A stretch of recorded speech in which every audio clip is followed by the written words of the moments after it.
کہ یسوع کو کہ خدا نے اسے مردوں میں سے جلایا تو کیا پائے گا؟ نجات پائے گا. کیونکہ ایمان دل سے لایا جاتا ہے اور نجات کے لیے اقرار زبان سے کیا جاتا ہے.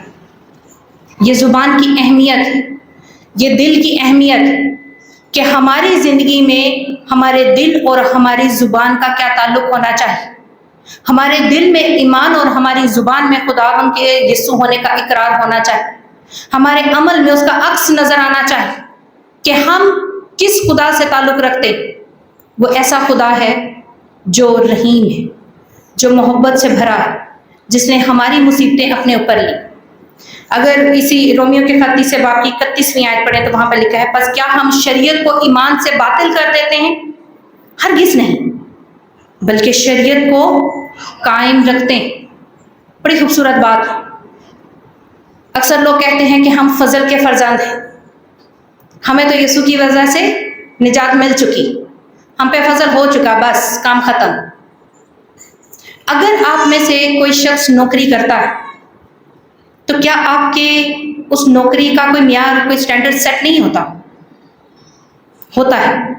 ہر شخص کا ہوتا ہے جو خدمت کرتا ہے یا کام کرتا ہے، اس کے لیے ایک معیار سیٹ کیا جاتا ہے. اگر وہ شخص اس معیار کو پورا کرتا ہے تو اس کے لیے نوکری اس کی یقینی ہے، پکی. لیکن اگر وہ اس معیار کو پورا نہیں کرتا، اگر اس میں کوئی بھول چوک ہو جاتی ہے، کچھ رہ جاتا ہے، تو اس کو نوکری سے برخاست کر دیا جاتا ہے، نکال دیا جاتا ہے، کیونکہ اس کا معیار پورا نہیں ہوتا. ہم شریعت کا معیار پورا نہیں کر سکتے کیونکہ شریعت ہمیں گنہگار ٹھہراتی ہے، الزام دیتی ہے. لیکن اس شریعت نے ہمیں ایک راستہ دیا ہے، نجات کا راستہ، جو خداوند یسوع مسیح سے ہو کر گزرتا ہے. اور خداوند یسوع مسیح ہمیں اس قابل بناتے ہیں کہ ہم اس معیار کو اس کے پاک روح کے وسیلہ سے پورا کر سکیں. آج اگر آپ اور میں اس معیار کو اپنی نظر کے سامنے نہیں رکھتے کہ خدا کے احکامات کیا ہیں جنہیں ہمیں اپنی زندگی میں پورے کرنے ہیں، اگر ہم اس معیار کو، ان چیزوں کو جو خدا نے ہمارے لیے سیٹ کی ہیں، ان تقاضوں کو اپنی نظر سے پیچھے پھینک دیتے ہیں، تو پھر ہم جھوٹی نجات کی زندگی گزارتے ہیں.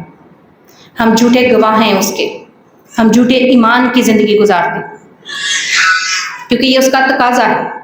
جب خدا ہمیں حکم دیتا ہے وہ ہم سے وعدہ بھی کرتا ہے، اور جب وہ وعدہ کرتا ہے تو وہ ہمیں ہدایت بھی دیتا ہے، شرط رکھتا ہے.